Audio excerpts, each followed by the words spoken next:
One का 9 इंतहाई आसान क्वेश्चन है और इसमें ये लोग कह रहे हैं कि सबसे पहले एक ग्लास की विंडो है जिसकी विड्थ है 1, हाइट है 2 और थिकनेस है 5। ठीक है, कह रहे हैं उसके जो थर्मल के की वैल्यू गिवन है आपको, सही है, और कह रहे हैं कि उसके जो इनर और आउटर सरफेस उसका टेम्परेचर T1 T2 गिवन है। बोल रहे हैं आप क्या निकालो, हीट रेट निकालो। सीधे सीधे आसान सी चीज़ है। ये आपके पास डायग्राम आ गई, सही है। इसकी हाइट कितनी थी 2, इसकी जो ये होगी थिकनेस, ये होगी 5 और इसकी जो विड्थ होगी वो थी 1 हमारी, सही है। और ये टेम्परेचर 1, ये टेम्परेचर 2 आ गया। ठीक है, आपने क्या करना, जब 2 पॉइंट होते हैं तो फॉर्मूले में बड़ा माइनस छोटा टेम्परेचर करना। फॉर्मूला आपका क्यू का ये होता है सिंपल सा, क्यू इज इक्वल टू के ए T1 minus T2 upon length. ठीक है, तो सबसे पहले ये देखना कि आपका जो, तो बिल्कुल बेसिक सा फॉर्मूला है। यहाँ पर अपना बड़ा टेम्परेचर, यहाँ पर क्या है 15 ज़्यादा बड़ा है, -20 छोटा होता है टेम्परेचर क्योंकि माइनस में, तो 15 माइनस -20 35 हो गया, प्लस हो गया एरिया आपने निकालोगे 2 मल्टीप्लाई बाय 1। अच्छा, आपने हाइट मल्टीप्लाई बाय विड्थ क्यों लिया, एरिया ये थिकनेस क्यों नहीं ली? देखो हीट ट्रांसफ़र जहाँ होता है ये एक ट्रिक है, ये हीट ट्रांसफ़र यूँ हो रहा है, सही है। यहाँ से यहाँ टेम्परेचर जा रहा है, इस पॉइंट से इस पॉइंट तक टेम्परेचर जा रहा है, तो इसका जो परपेंडिकुलर एरिया है, अगर मैं यहाँ से इसको देखूँगा वॉल को, तो ये वॉल मुझे कुछ इस तरह से दिखेगी, इस तरह से।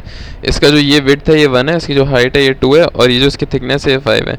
तो ज़ाहिर है अगर हीट ट्रांसफ़र यहाँ हो रहा है तो इसका परपेंडिकुलर एरिया ये बॉक्स है, ये बॉक्स है 2 मल्टीप्लाई बाय 1, सही है, ये रहा एरिया।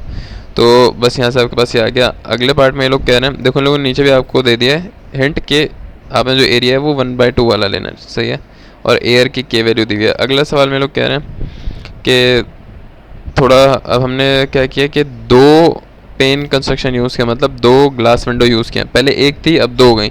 अब वो कह रहे हैं कि इन दोनों के बीच को जो सेपरेट किया वो एयर से सेपरेट किया, मतलब एक ग्लास विंडो यहाँ पर है, दूसरी ग्लास विंडो यहाँ पर है और बीच में इनके हवा है। आगे कहना सबसे मेन चीज़ अपना सवाल समझना है। If the spacing is 10 millimetre, ये जो स्पेसिंग है ये कितनी है 10 मिलीमीटर है, and the glass surface in contact with the air have temperature 10 degree and -15।